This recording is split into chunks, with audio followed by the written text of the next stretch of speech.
इतनी बड़ी खुशी किसको हुई?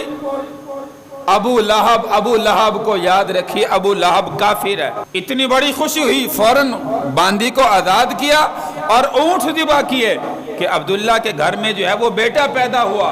लेकिन याद रखिए, कुरैशी खानदान से भी है, बनु हाशिम से भी है, आपका सगा चाचा है। लेकिन आज कुरान ऐलान करता नजर आता है।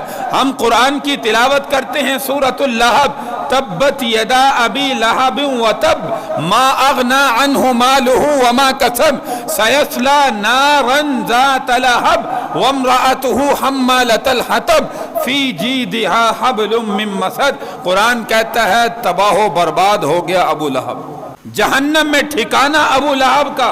भतीजे के आने की खुशी भी है, बांदी भी आजाद कर रहा है, मिलाद की खुशी तो मना रहा है, लेकिन हकीकत में सीरत को अपनाने से इनकार कर रहा है।